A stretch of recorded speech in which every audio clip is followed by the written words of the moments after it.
Taustani kultasepänalalle lähtee liikkeelle ihan varhaislapsuudesta. Vietin ennen kouluaikaa päivät pitkät eläköityneen isoisäni kanssa. Hänellä oli karttakirja, jossa oli aukeama, missä oli maankuoren aarteita.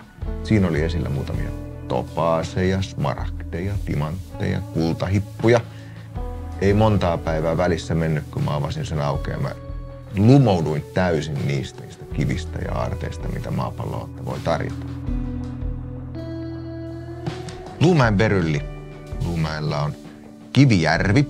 Siellä on Kännätsalon saari ja Kännätsalon saaressa pieni avolouhos, josta nämä huikeat maankuoren aarteet on peräisin.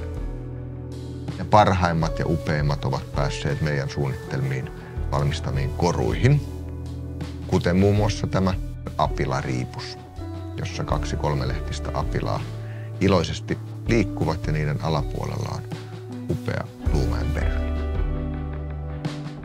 Toiveet ja ajatukset, ne on ne työkaluista tärkeimmät silloin, kun lähdetään miettimään, minkälainen olisi se täydellinen koru sille kyseiselle henkilölle. Joskus esimerkiksi asiakkaalta voi tulla semmoisia ajatuksia, että on joku tietty ajankohta, hetki tai paikka. Se voi olla vaikka joku hetki syksyisenä iltana auringonlaskun aikaan tai vaikka joku runo. Ja silloin siitä napataan kiinni. Ja se on se korun johtoajatus. Käynnissä on palaaminen sinne käsityöläisyyden ytimeen, jossa tuote suunnitellaan ja valmistetaan kestäväksi, muokattavaksi, tarvittaessa korjattavaksi ja sellaiseksi, joka pystyy keräämään niitä tunteita ja tarinoita ja kantamaan niitä sukupolvelta toiselle. 2 sormusta, jotka ovat nimeltään Solina. Nimi Solina tulee siitä kultapuron ihanasta pienestä solisevasta äänestä. Ja materiaali tulee Ivalojoen Lemmenjoen kultamailta, eli Suomen Lapista.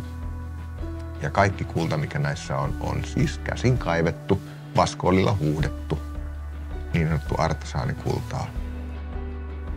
Ja näissä on myös Luumäen beryllit. Toisessa on pyöreä, toisessa ovaali. Ja kokonaisuus on täysin kotimainen. Suomalainen jalokivi, suomalainen kulta, suomalainen suunnittelu ja huippulaatuinen suomalainen kultasepän työ.